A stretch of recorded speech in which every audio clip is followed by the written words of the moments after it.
Ice cream lovers, Steve Christensen's my name, the ice cream bloke, self-appointed headmaster of this fabulous facility here, Scoop School here in Wildwood, Missouri. You're welcome to come along. You're welcome to join us in a class. You're welcome to join us in the room right here while we're filming.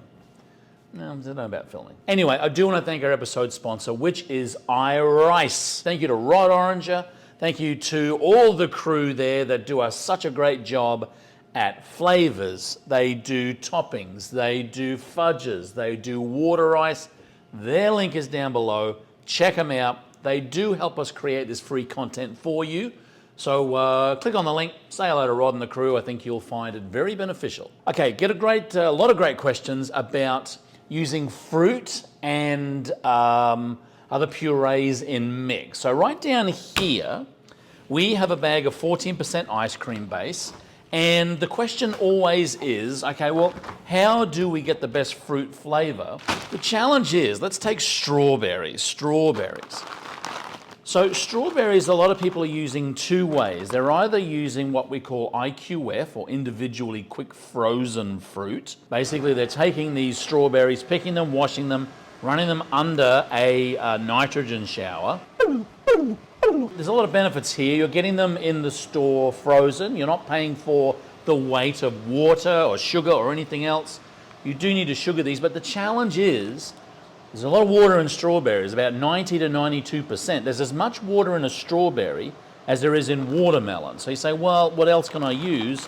Well, you can use a fruit puree. This is an aseptic fruit puree. It's strawberry puree. The challenge too is that you're going to put a lot of water in the mix. And unfortunately, that's part of the problem of putting fruit in mix. You're going to dissipate the fat. When you're adding fruit, regardless of whether it's a more dense fruit like banana, or whether you're adding more strawberries and other berries, it's always going to dissipate the fat. You can never get to the point where you can put something in here that's going to not dissipate the butter fat. So if I take either my IQF strawberries, or if I take my aseptic fruit puree or any other, you just got to take for granted that if I'm starting with a 14% base, I might end up with a 12% product. I don't think it's a huge problem because the creaminess of the mix is still going to be enough to be able to have people say, oh, this is a great strawberry ice cream.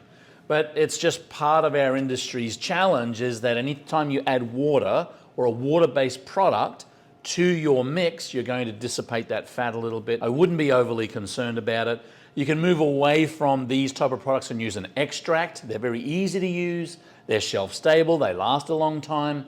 Challenge is they're not always very fresh fruit tasting. It's more of a candied fruit. Anyway, you can try all different options, but dissipating butterfat is just part of the process of adding fruit to ice cream. I tell people all the time, if you're living in an area that has a lot of strawberries or other fruit, feature them as a topping or feature them in a sorbet, which will actually help get that beautiful fresh fruit flavor without dissipating ice cream or making your ice cream products a little icy because of the water you're putting in. Anyway, I'm interested in your experiences, what you do for strawberry ice cream. Leave a comment down below. We'd love to be able to hear from you. We try and answer all of them. Look, while you're down there, why don't you hit like, hit subscribe, click on the button or the link is for iRice there. I'm sure they'd appreciate you reaching out as well. Thanks for joining us. That's all we have. Keep on scooping. See you in the next video.